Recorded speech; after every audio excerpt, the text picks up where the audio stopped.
What if I told you that I'm living the most beautiful lie ever told? That every morning when my husband kisses me goodbye, every night when he whispers, I love you, every moment of our perfect life together is built on a secret so devastating it could destroy everything. My name is Sarah. Well, that's what everyone calls me now. But 20 years ago, I was someone else entirely. Someone who was supposed to be dead. And the man sleeping next to me every night, he's my ex-husband. The same man I faked my death to escape from. The same man who has no idea he's fallen in love with his dead wife all over again. If you think you've heard complicated love stories before, trust me, you haven't heard anything like this. So grab some tissues, settle in, and let me tell you how I accidentally married the same man twice and why I'm terrified he might find out the truth. Before we dive into this emotional roller coaster, hit that subscribe button and the notification bell because stories like this don't come around often, and you won't want to miss what happens next. 23 years ago, I was Emma Rodriguez. I was 19, naive, and desperately in love with a man named David Chen. He was 25, charming, successful, and everything I thought I wanted in a husband. We had that whirlwind romance you see in movies, intense, passionate, all-consuming. I can still remember our wedding day like it was yesterday. The way the sunlight streamed through the church windows, how my heart raced when I saw him waiting at the altar, and the way he looked at me like I was his entire world. In that moment, I truly believed we were going to have our happily ever after. But fairy tales don't prepare you for reality, do they? The first time David hit me was 6 months after our wedding. I had burned dinner, something so trivial, so meaningless, but to him, it was a catastrophic failure that deserved punishment. The slap came so fast, so unexpected, that I stood there in shock, my cheek burning, wondering if I had imagined it. He cried afterward, apologized, bought me flowers, promised it would never happen again. And like so many women in my situation, I believed him. I wanted to believe him. But it did happen again, and again.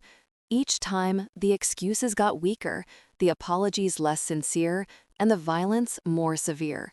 What started as occasional slaps escalated to punches, to being thrown against walls, to nights spent hiding in the bathroom, praying he wouldn't break down the door. You might wonder why I didn't just leave. It's the question every abuse survivor hears, and it's the hardest one to answer. David was smart about his abuse. He isolated me from my friends, convinced me to quit my job, and made me financially dependent on him. He told me no one would believe me, that no one would want me, and that I was lucky to have him. And slowly, insidiously, I started to believe it. My family lived across the country. I had no close friends left. David had systematically driven them all away with his jealousy and controlling behavior. I felt completely alone in the world, trapped in a marriage that was slowly killing my spirit, if not my body. The worst part wasn't even the physical abuse. It was the way he made me feel like I deserved it, like I was fundamentally flawed, unlovable, and worthless. He had this way of twisting every situation to make it my fault. If he hit me, it was because I had provoked him. If he screamed at me, it was because I was too stupid to understand simple instructions. I became a ghost of myself, walking on eggshells, constantly anticipating the next explosion, the next reason I would be punished for simply existing. The night that changed everything was 3 years into our marriage. David had been drinking, which always made things worse. I had accidentally knocked over his beer while trying to clean up around him, and his rage was unlike anything I had ever seen. He didn't just hit me that night, he tried to strangle me. I can still feel his hands around my throat and still remember the way the world started to go dark around the edges. In that moment, I knew with absolute certainty that if I didn't find a way out, he was going to kill me. I ended up in the hospital that night. David told the doctors I had fallen down the stairs, and I was too terrified to contradict him.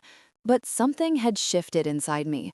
As I lay in that hospital bed, staring at the ceiling, I made a decision that would change everything. I wasn't going to be a victim anymore.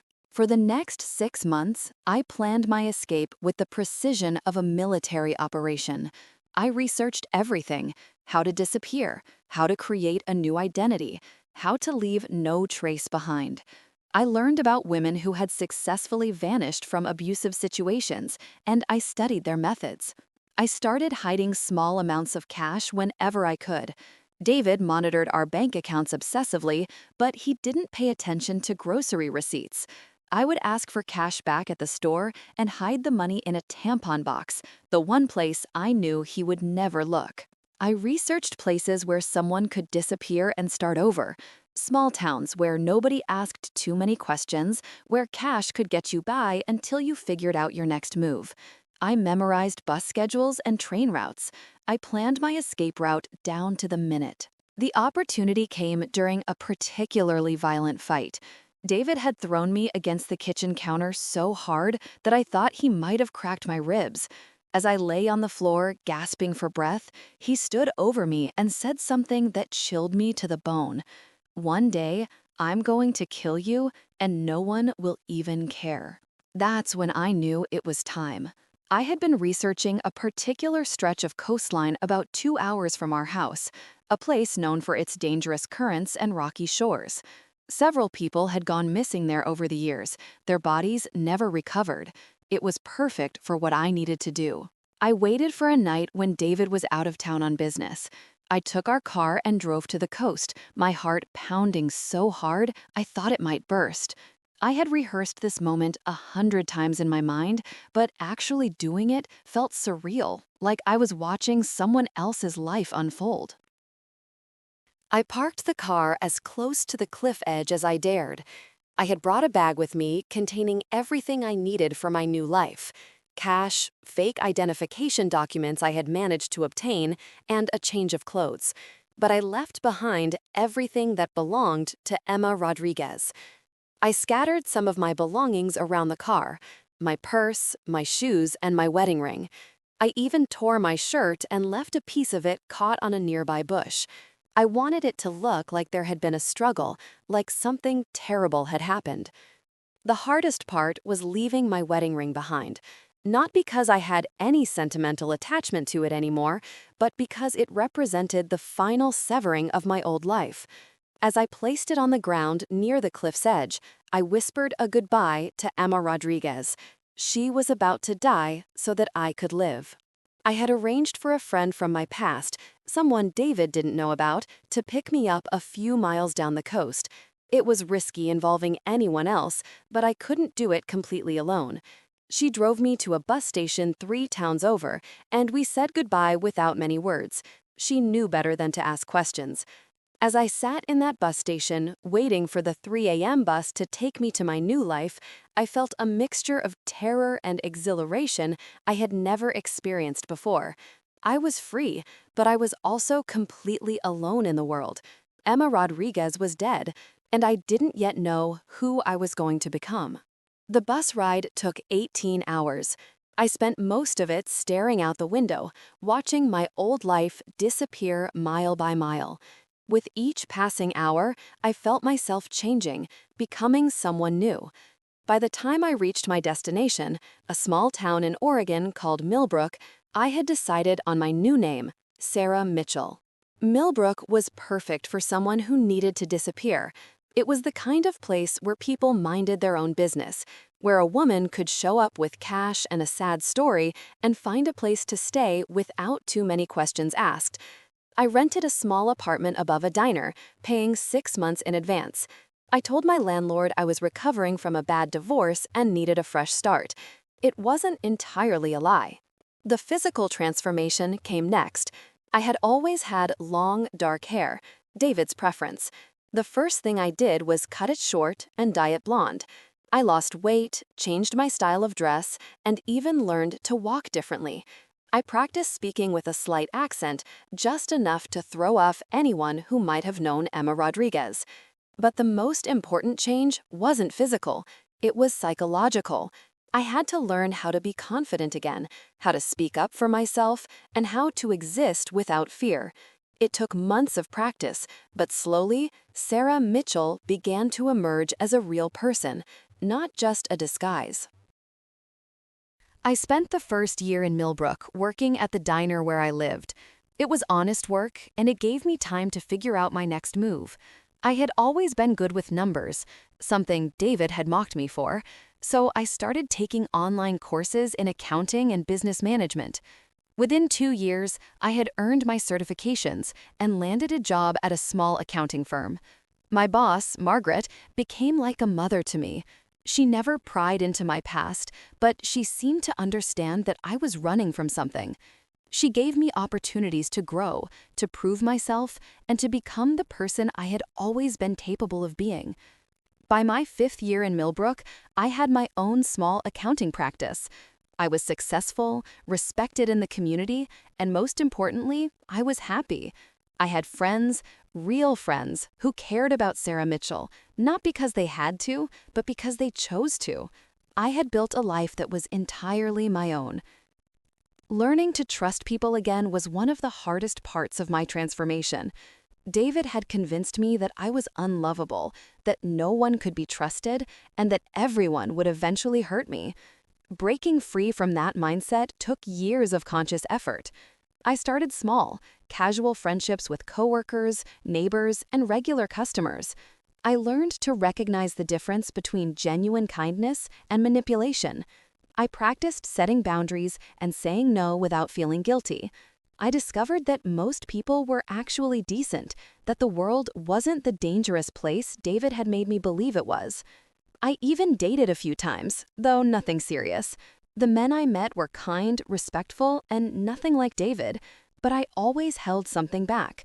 There was always this voice in my head reminding me that I was living a lie, that any real relationship would require honesty I couldn't give. After 15 years in Millbrook, I felt ready for a bigger challenge. My accounting practice had grown as much as it could in a small town, and I was hungry for new opportunities. I had saved enough money to make a significant move, and I had built enough confidence to believe I could succeed anywhere. I chose Seattle, a city large enough for anonymity, but with enough opportunity for growth. I sold my practice in Millbrook and used the money to start over again, this time as a financial consultant for small businesses. The transition was smoother than I had expected. Sarah Mitchell had a solid reputation, excellent references, and 20 years of experience building a life from nothing. Within 6 months, I had a thriving practice and a beautiful apartment in Capitol Hill. I was 42 years old, successful, independent, and for the first time in my adult life, truly free. I thought I had everything I needed. I thought my story was complete. I had no idea that the most complicated chapter was about to begin. It was a Tuesday morning in October when my carefully constructed world almost came crashing down. I was at my usual coffee shop, reviewing client files before a big meeting, when I heard a voice that made my blood run cold. "Excuse me, is this seat taken?" I looked up, and there he was, David Chen, 20 years older, grayer around the temples, wearing an expensive suit that suggested he had done well for himself.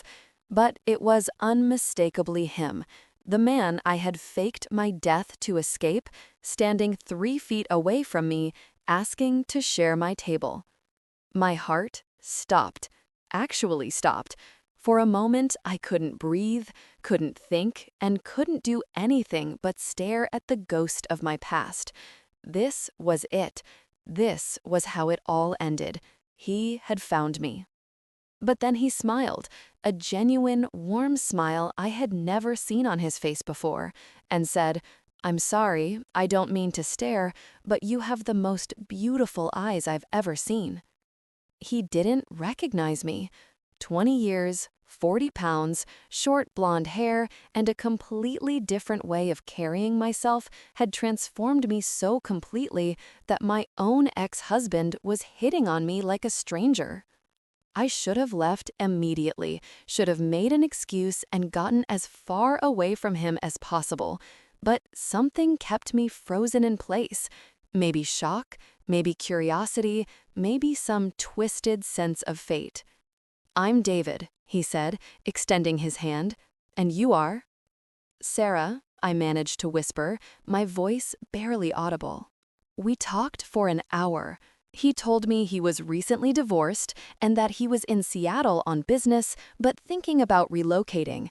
He was charming, funny, and attentive, everything he had been when we first met 23 years ago, but with a maturity and gentleness that had never been there before.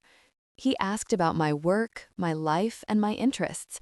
He listened, really listened to my answers. He laughed at my jokes. He seemed genuinely interested in getting to know Sarah Mitchell. And for those surreal 60 minutes, I almost forgot who he really was. When he asked for my number, I should have said no, should have walked away and never looked back. Instead, I heard myself giving him my business card and agreeing to have dinner with him the following Friday. The week between that coffee shop encounter and our dinner date was the longest of my life. I went through every emotion possible: terror, curiosity, anger, confusion, and something I didn't want to admit: excitement. This wasn't the David I had been married to. That David had been controlling, violent, and cruel. This David seemed different, evolved, like he had grown into the man I had once hoped he could become. But was it real? Was it possible for someone to change that fundamentally? And even if he had, did it matter? He was still the man who had nearly killed me, who had made me so desperate to escape that I had faked my own death. I must have picked up the phone a dozen times to cancel our date. I rehearsed the conversation in my head. "I'm sorry, David, but I can't see you again. I'm not ready to date anyone right now." Simple, clean, final. But I never made the call. Some part of me, the part that had loved him once, the part that had always wondered what if, needed to know who he had become. Our first date was at a small Italian restaurant in Pioneer Square. David, this new version of David, was a perfect gentleman. He opened doors, pulled out my chair, and asked about my preferences before ordering wine. He was attentive without being possessive, and interested without being invasive. Over dinner, he told me about his life, how his first marriage had ended badly. He took full responsibility for its failure, admitting he had been young, stupid, and didn't know how to treat a woman properly. How he had spent years in therapy working on himself. How he had built a successful consulting business, but realized that professional success meant nothing without someone to share it with.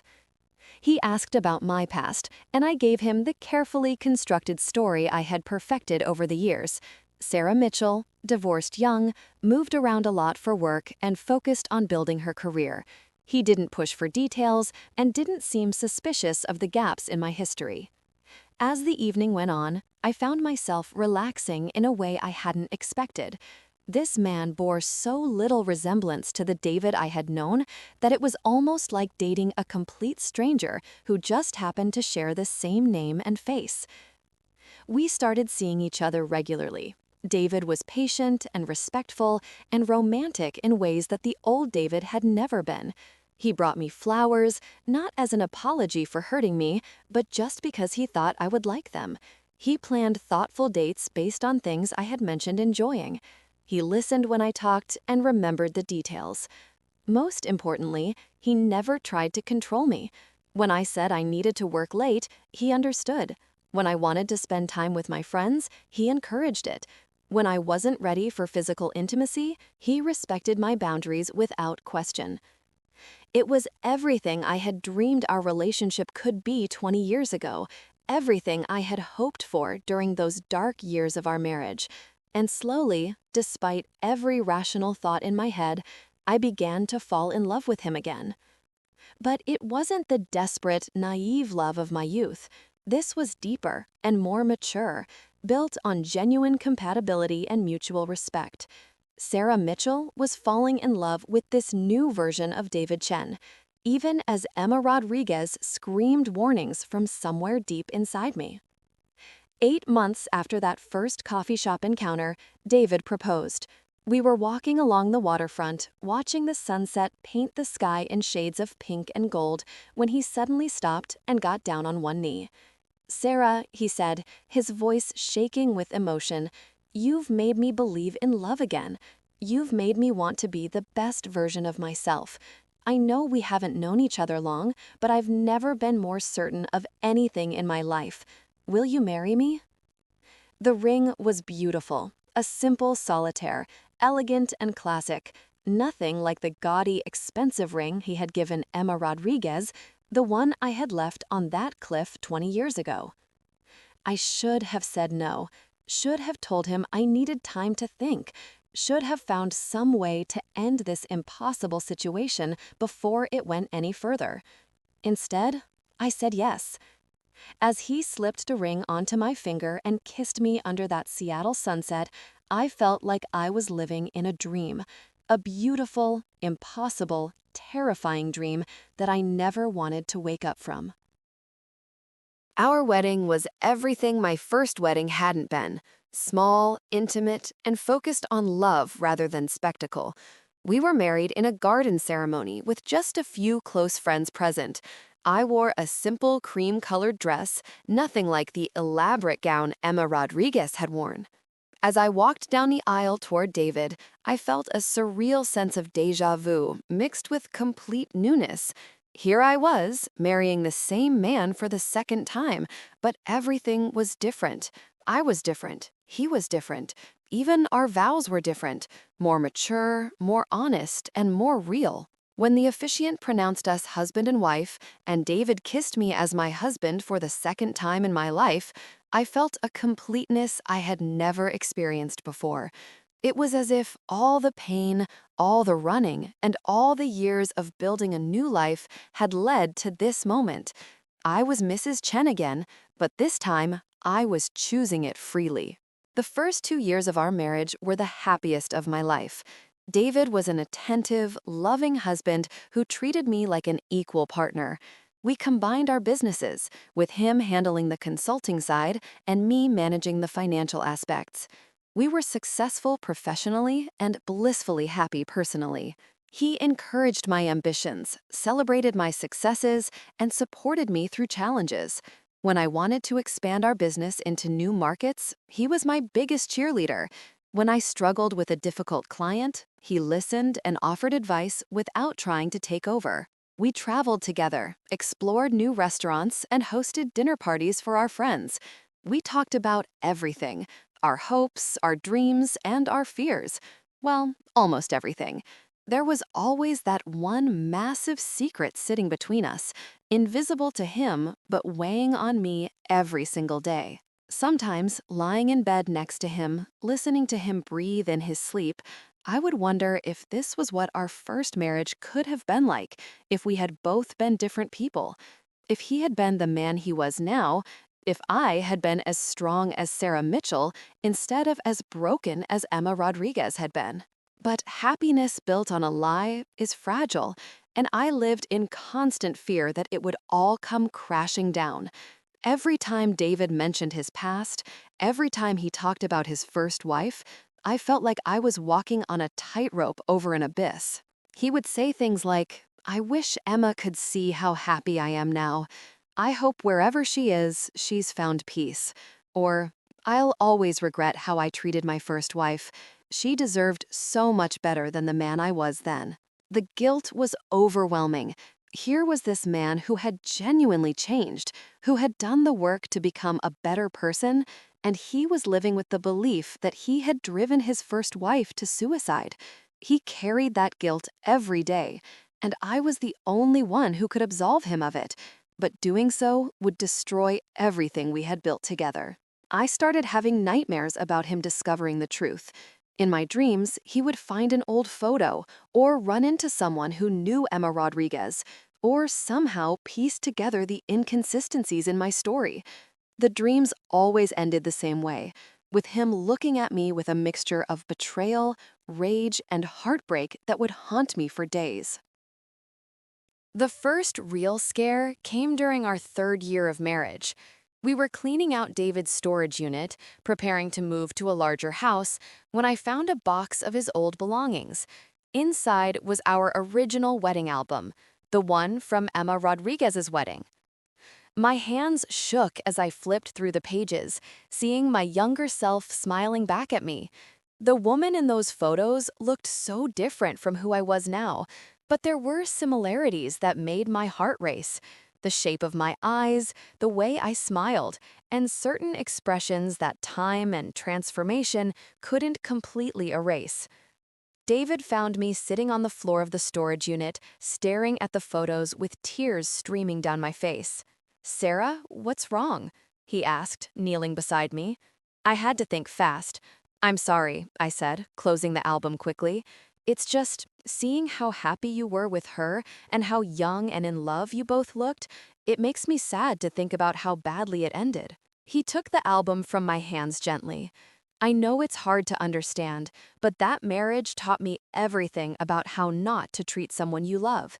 If I hadn't failed so completely with Emma, I might never have learned how to love you properly." He put the album back in the box without really looking at it, and I breathed a silent sigh of relief. But that night, I lay awake wondering how many more close calls I could survive. Around our 4th year of marriage, David suggested we try couples therapy. Not because we were having problems, he said, but because he wanted to make sure we never did. He had learned the value of professional help in dealing with his past, and he thought it would be good for us to have regular check-ins with an objective third party. I was terrified. Therapy meant questions, deep conversations about our pasts, and exercises designed to build intimacy and trust. How could I participate honestly when my entire relationship was built on deception? But I couldn't refuse without raising suspicions, so I agreed. Dr. Martinez was a kind, insightful woman who specialized in helping couples build stronger relationships. She had us do exercises about communication, trust, and sharing our histories with each other. During one particularly intense session, she asked us to talk about our biggest fears in the relationship. David went first, admitting that he was terrified of repeating the mistakes he had made in his first marriage, of somehow hurting me the way he had hurt Emma. When it was my turn, I said my biggest fear was that he would discover something about my past that would make him stop loving me. It was the most honest thing I had said in years, and the irony wasn't lost on me. Our 5th wedding anniversary dinner was at the same Italian restaurant where we had our first date. David had planned everything perfectly.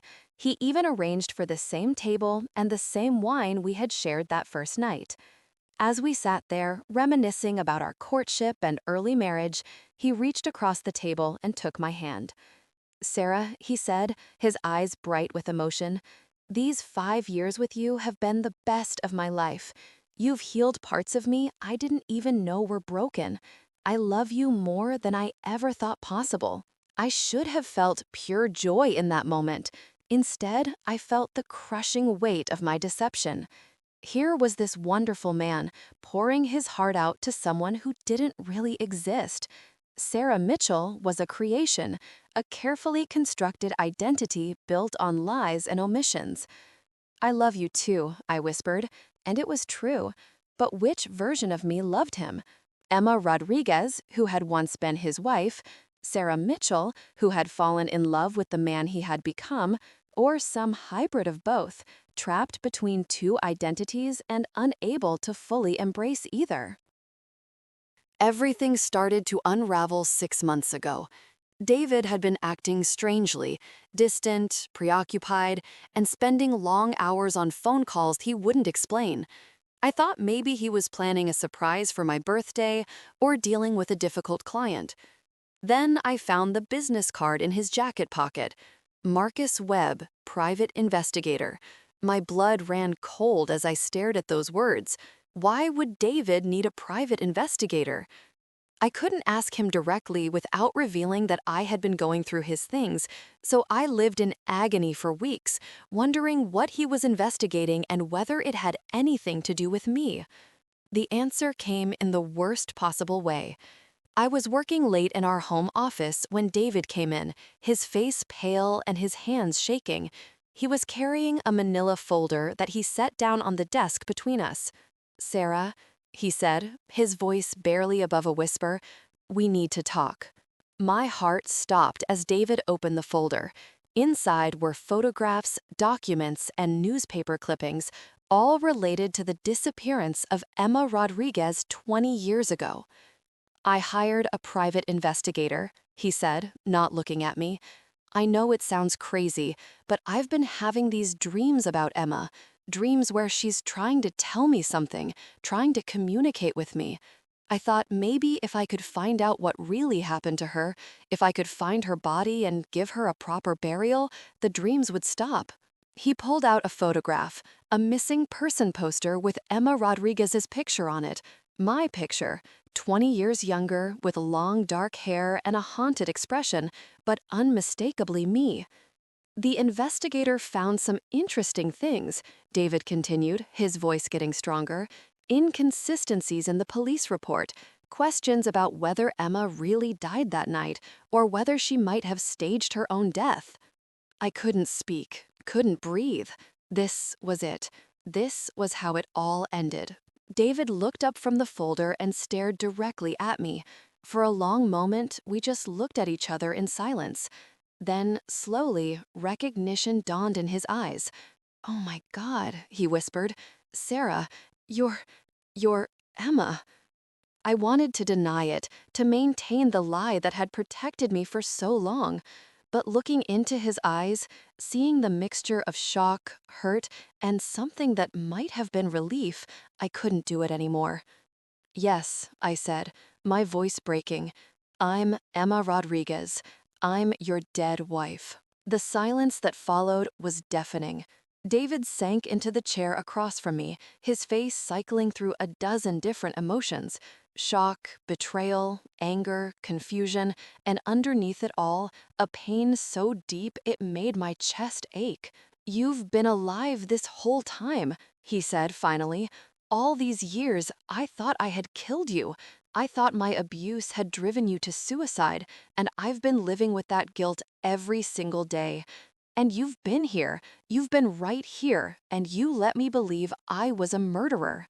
I tried to explain. Through tears and broken words, I told him about that final night, about his hands around my throat, about the certainty that he was going to kill me if I didn't find a way out. I told him about the years of fear, the careful planning, and the desperate need to disappear completely. "I wasn't trying to hurt you," I said. "I was trying to survive. You were going to kill me, David.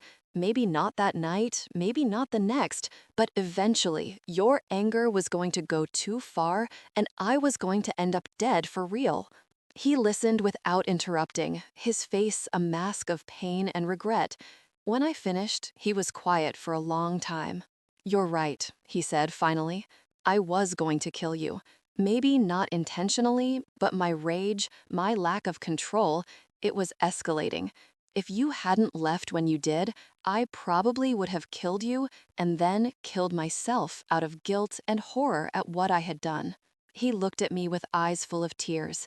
"I'm so sorry, Emma. I'm so sorry for what I did to you, for what I put you through, for making you feel like death was your only escape. I'm sorry for being the kind of man who could drive his wife to fake her own death rather than trust that I would let her leave safely." The days following the revelation were the hardest of my life, both lives. David moved into the guest room while we tried to figure out what came next. We were both reeling from the truth, trying to process 20 years of deception and the complex emotions that came with it. He was hurt, angry, and confused, all completely justified reactions. But underneath it all, I could see relief. The guilt he had carried for 2 decades was finally lifting. Emma Rodriguez hadn't killed herself because of his abuse. She had been strong enough, smart enough, and brave enough to save herself. "I don't know who you are anymore," he said one morning over coffee. "Are you Emma? Are you Sarah? Are you some combination of both? And how do I love someone when I don't even know which version of them is real?" It was a fair question, and one I had been asking myself for years. We went back to Dr. Martinez, this time with the truth laid bare between us. She was shocked, of course, but she helped us navigate the complex emotions and ethical questions surrounding our situation. The woman you fell in love with as Sarah is real, she told David during one session. She's who Emma became when she was free to grow and heal. The question isn't whether Sarah is real, it's whether you can love all of Emma, including the parts of her that felt she needed to disappear to survive. We also started individual therapy. David worked on processing his guilt and anger, while I worked on integrating my two identities and learning how to be honest in a relationship for the first time in 20 years. It wasn't easy. There were days when I thought we wouldn't make it, when the weight of the deception seemed too heavy for our love to bear.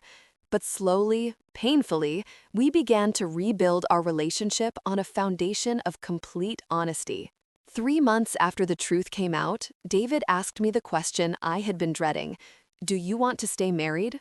We were walking in the park where he had proposed, the same place where Sarah Mitchell had said yes to becoming his wife again. Now, as Emma Rodriguez, I had to decide if I wanted to stay married to the man I had once faked my death to escape. I love you, I told him. Both versions of me love both versions of you. Emma Rodriguez loved the man you had the potential to become. Sarah Mitchell loves the man you actually became. But I need to know that you can love me knowing the truth about who I am and what I did. He stopped walking and turned to face me. Emma, Sarah, whoever you are, you're the love of my life. You're the woman who taught me how to be a better man, first by leaving when I was terrible, and then by loving me when I learned to be worthy of love. I don't care what name you use or what identity you choose. I just want to spend the rest of my life with you. We decided to renew our vows, not as David and Sarah, but as David and Emma. It felt important to acknowledge who we really were, to build our future on truth rather than deception. The ceremony was small, attended only by our closest friends and Dr. Martinez.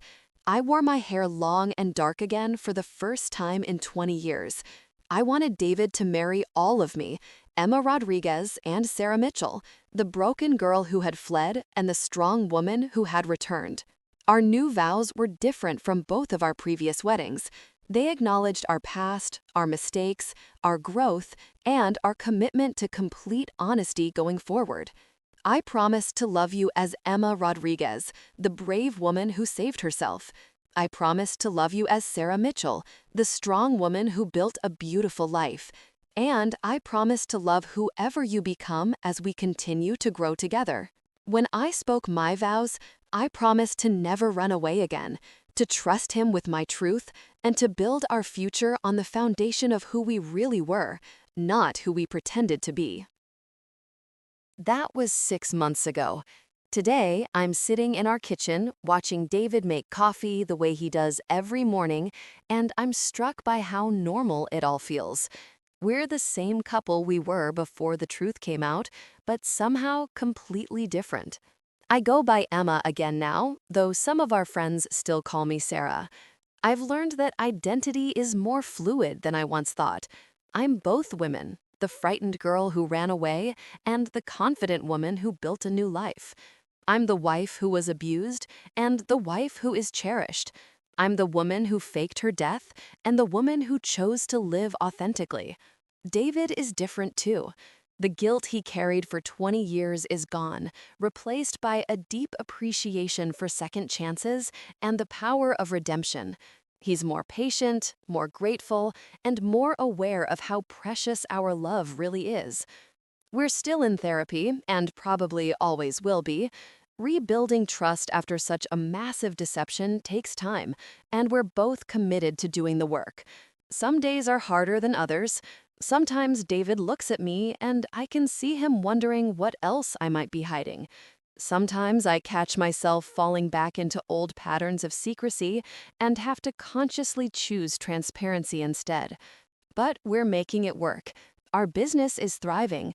We've been completely honest with our clients about our situation, and most of them have been incredibly supportive. We've even started speaking at conferences about second chances, redemption, and the power of honest communication in relationships. The legal complications of my resurrection were complex but manageable. With the help of a good lawyer and the statute of limitations on fraud charges, Emma Rodriguez was officially declared alive again. It turns out that faking your own death isn't actually illegal in most circumstances. It's the fraud that usually accompanies it that gets people in trouble. People ask me if I regret it. The deception, the years of living a lie, the pain I caused both of us. It's a complicated question with a complicated answer. I regret that I felt I had no choice but to disappear. I regret the years David spent believing he had killed me. I regret the fear and secrecy that shadowed our second marriage. But I don't regret saving my own life, and I don't regret the journey that led us both to become the people we needed to be to love each other properly. Sometimes I wonder what would have happened if I had just divorced David instead of faking my death. Would he have let me go? Would he have learned to change without the shock of believing he had driven me to suicide? Would we have found our way back to each other eventually? I'll never know the answers to those questions, and I've learned to be okay with that.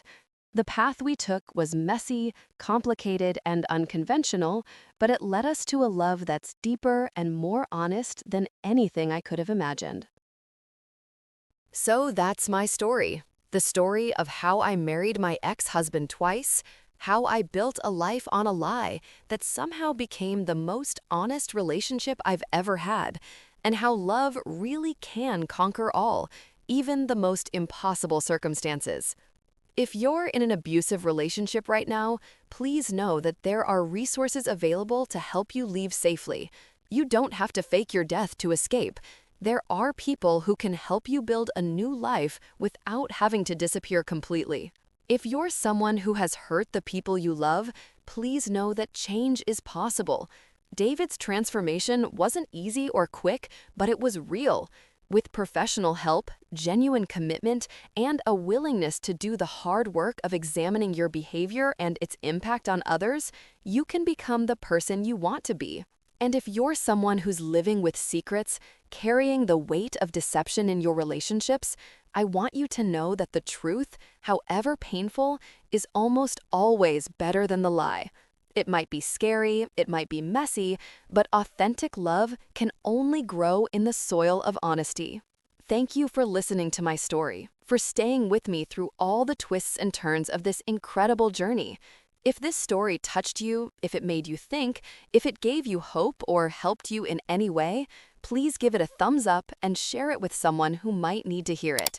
And don't forget to subscribe and hit that notification bell, because everyone has a story, and you never know when the next one might change your life. Until next time, remember, love is complicated, forgiveness is powerful, and sometimes the most beautiful endings come from the most impossible beginnings. I'm Emma, or Sarah, depending on how you met me, and this has been my story. Thank you for letting me share it with you.